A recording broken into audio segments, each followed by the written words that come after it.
जीवन में आप लोगों को ऐसे अनुभव से गुजरना पड़ा है, इतनी छोटी आयु में, वो भी दूर, अकेले।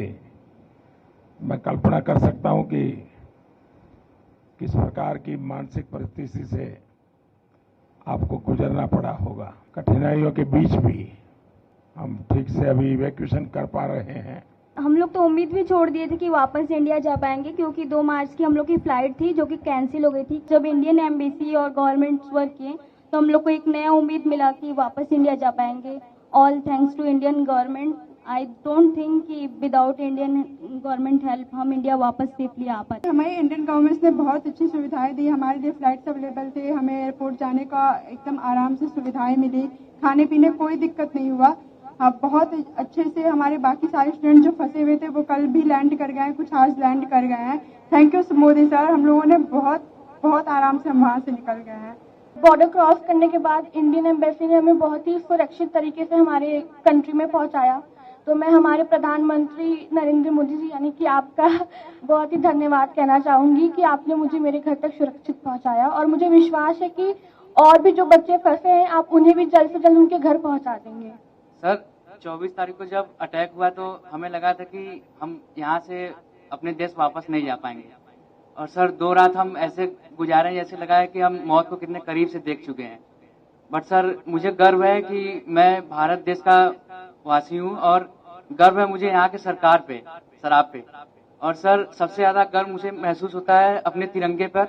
जब हम इवैक्यूएशन से आ रहे तो हमें ऐसी नोटिस मिली थी कि आप अपने बस के आगे और खिड़कियों पे तिरंगे को लगा दीजिए, ताकि जब रशियन आर्मी देखेगी तो आपके केवल तिरंगे से वो आपको टच भी नहीं करेगी। और इस तरह मेरे लिए बहुत बड़ी बात है कि मैं ऐसे महान देश में पैदा हुआ।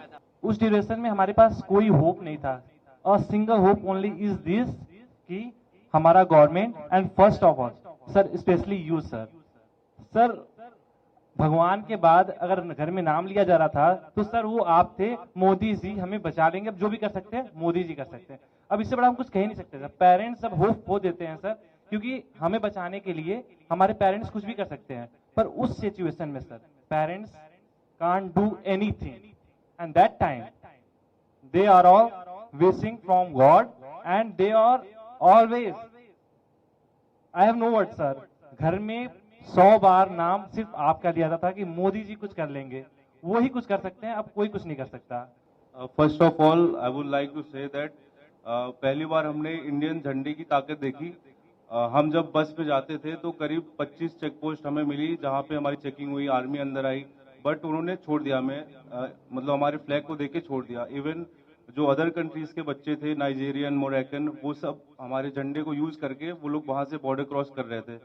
तो sir thank you so much for evacuating us, thank you so much sir. मेरी दादी ने मुझे ये बोला था कि क्योंकि मेरे फादर आर्मी में है, तो उन्होंने बोला था कि तुम्हारे पिताजी ने तो ये वॉर नहीं देखा जो तुम फेस करके आ रही हो, लेकिन उन्होंने ये कहा कि मोदी सरकार जी पे पूरा भरोसा है कि अगर कोई नहीं तो वो तो आपको जरूर ही निकाल देंगे। जब अटैक हुआ था 24 को, तो 25 को हम सारे राशन की लाइन में लगे। हमें लगा कि 1 हफ्ते लग जाएंगे हमें इवैक्यूएशन के लिए, लेकिन हमें 26 को ही मैसेज आ गया कि आज आपका इवैक्यूएशन है। हम बॉर्डर पहुंचे, फिर वहां से हम रोमानियन बॉर्डर को क्रॉस किया, और फिर वहां से इंडियन एम्बेसी ने हमारा बहुत साथ दिया। हमें तुरंत इवैक्यूएट किया गया, फ्री फ्लाइट्स, फ्री एवरीथिंग। मेरे पास तो इंडियन करेंसी भी नहीं थी लाने के लिए कुछ भी। तो हम लोग सो ही नहीं पा रहे थे कि अटैक हो गया, अब हम लोग के साथ भी कुछ भी हो सकता है। और जब हम लोग स्टडी के लिए गए थे उसके जस्ट 1 हफ्ते बाद मेरे पिताजी का देहांत हो गया। तो उसके बाद मेरी मम्मी इतना ज्यादा पैनिक होती थी हमेशा कि तुम कब आओगी, कैसे आओगी, अब मैं कुछ कर भी पाऊंगी कि नहीं कर पाऊंगी। तो उनके पैनिक होने से मैं भी पैनिक हो जाती थी। तो जैसे ही उनको पता चला कि सरकार ने इतना इंतजाम किया है, आ जाऊंगी, जैसे ही उन्होंने मुझे देखा, आपको इतनी दुआएं दी हैं कि आप हमेशा खुश रहे, आप हमेशा जिए। उसके बाद हम लोग को जरा सी भी दिक्कत कहीं भी महसूस नहीं हुई। हमारा इंडिया इतना अच्छा है कि हमारे फ्लैग के जरिए दूसरे नेशंस के लोग निकल रहे हैं। तो thank you so much sir, thank you so much. हमारा देश मजबूत हो, इन सारी समस्याओं का समाधान उसी में है।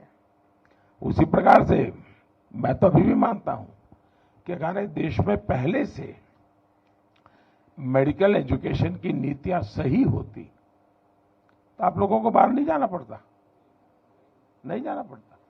कौन माँ बाप चाहते कि इस छोटी उम्र में अकेले भेज दे, कोई माँ बाप नहीं चाहता। लेकिन हम लगे हैं। देखिए, पहले करीब 300-400 के बीच में हमारे यहाँ मेडिकल कॉलेज थी, अब हम करीब 700 तक पहुंच गए हैं। हर जिले में मेडिकल कॉलेज कर रहे हैं। पहले हमारे देश में कोई 80-90 हजार के बीच में सीटें थी, अब पिछले 5 साल में हम इसको 1.5 लाख तक पहुंचा दिया है। यूपी में भी नए 2100 विद्यार्थियों के लिए सीटें बनाई हैं। यहाँ प्राइवेट मेडिकल कॉलेज भी करीब करीब डबल हो रही है। और मेरी कोशिश है कि हर जिले में मेडिकल कॉलेज हो। जिस प्रकार की कोशिश हम कर रहे हैं, तो शायद 10 साल के भीतर भीतर पिछले 70 साल में जितने डॉक्टर बने हैं, उतने नए 10 साल में बन जाएंगे जी। इतना बड़ा काम हो जाएगा। तो फिर बच्चों को बाहर भी नहीं जाना पड़ेगा, मजबूरियां खत्म हो जाएगी, परिवार को भी टेंशन नहीं होगा।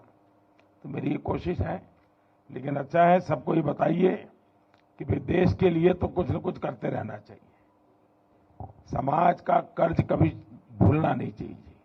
तो इस संकट के समय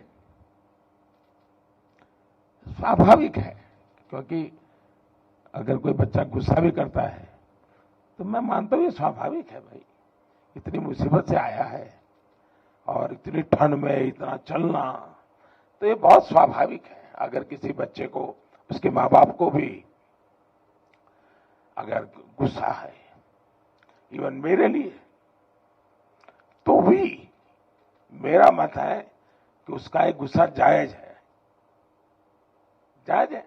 खैर, जब समझेगा, मन शांत होगा, तो फिर प्यार भी करेगा।